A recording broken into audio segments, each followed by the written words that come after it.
Well, it's St. Patrick's Day, and there's probably no better place to celebrate the lucky holiday than Ireland itself. Travelzoo senior editor Gabe Saglie is in the heart of the festivities this morning. He joins me live from Dublin along the route of one of the largest St. Patrick's Day parades in the world. Purdue's All-American Marching Band is taking part in the parade as well. And Gabe, what is the energy like today in Dublin? Well, listen, Daniel, we are probably about 20 minutes away from the official start of the parade. We're approaching the noon hour here in Dublin. The skies are a little gray. It's a little misty out there, but that's just the way it is. And then the chance of rain dissipates by about 2 o'clock this afternoon. But that has not stopped the crowds. Check this out. This is O'Connell Street. So if you've been to Dublin, this is a main artery down the downtown Dublin. And we're counting about 500,000 people who have now descended onto the streets of Dublin ready to take in the pomp and circumstance of this major event. It's a national holiday, as you can imagine here. So a lot of Irish on the streets, but it's amazing how many international visitors are here as well. A lot of folks from Indiana that I've met over the last couple of days, and across the U.S., a lot of Europeans, a lot of South Americans.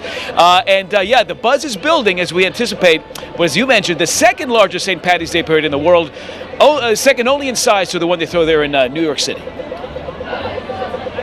A bucket list for some folks during every year to go over and see this, but Dublin's parade always features a big U.S. presence, including Purdue's All-American Marching Band right here in Indiana. Who else is there?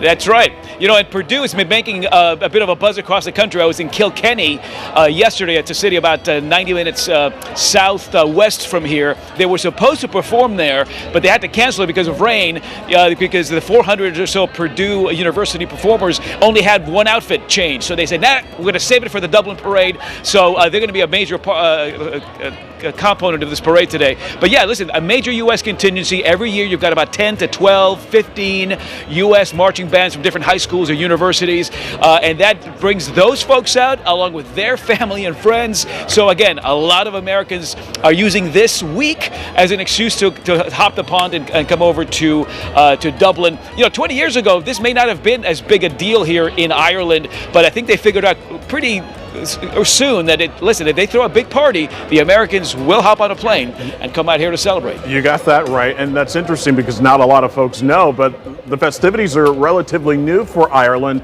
What are some of the unique traditions there? So great point. Yeah, listen, 20, 25 years ago, you'd get up in the morning, you had a day off, you'd go to church, you'd have breakfast with family and friends, you'd wear green, and then you'd have a mellow day. But yeah, in the last 10, 15 years, this has become definitely a draw for international visitors. Americans are a big factor there. You know, in 2019, we had close to 2 million U.S. visitors here in Ireland, accounting for about $2 billion in tourism dollars. So that infusion is very important. The traditions here, you got to wear green. Yeah. Interestingly, St. Patrick's color was originally blue, but green, of course, has become the pervasive symbol of Irish heritage and Irish pride.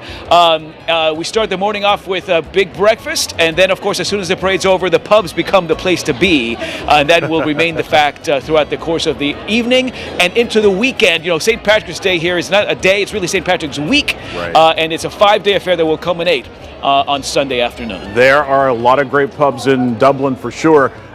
Celebrated actor Patrick Duffy is actually this year's international guest of honor there. You actually spoke with him about his own Irish roots. Tell me about it.